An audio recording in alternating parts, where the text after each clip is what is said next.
એક મસ્ત વાર્તા।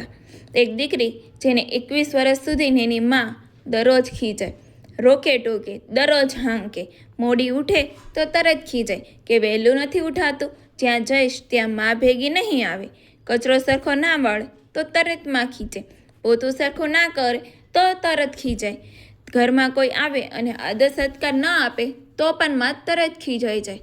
આવું એના ઘરમાં એને સ્ટ્રીક રાખે। દીકરી 21 વર્ષ સુધી દરરોજ આવું કરે, કંટાળી ગઈ, ખીજ તો ચડે પણ માને કેવું કેમ? પરણીને સાસરે ગઈ પછી એમ થતું કે હવે શાંતિ, માથી તો છુટકારો મળ્યો। ત્યાં ગયાને 2 દિવસ રહ્યા પછી એના સાસુમાં બોલાવે છે અને કહે છે, મારે તને એક વાત કહેવી છે। આટલા દિવસમાં મારે ક્યારેય કહેવું નથી પડ્યું કે તું કચરો અને પોતું સરખો માર। તું એટલું સરસ કામ કરે છે, એટલું બધું ધ્યાન રાખે છે, ઘરમાં કોઈ કે એ પહેલાં એની પાસે વસ્તુ પહોંચી જાય છે।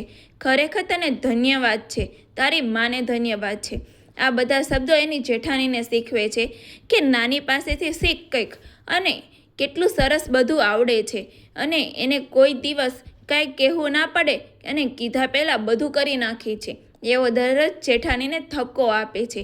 ત્યારે પેલી દેરાની એ એક છોકરી જેની માં એને 21 વર્ષ હાંકતી, એના આંખમાંથી આંસુ વહેવા લાગતા કે આજે મને મારી માની કદર થાય છે। ભલે 21 વર્ષ સુધી હાંકી પણ મને આજે અહીંયા કોઈ એક શબ્દ કહી નથી શકતું।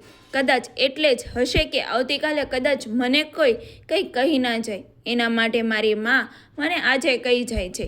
એટલે ખૂબ શીખવા જેવી બાબત છે કે કોઈ વડીલ કહેતા હોય ત્યારે એમાં વિચારવું નહીં, એ શીખવું, ના ગમે તો પણ શીખવું। આજે નહીં તો 5 વર્ષ પછી કંઈક કામ આવશે અને આવશે જ।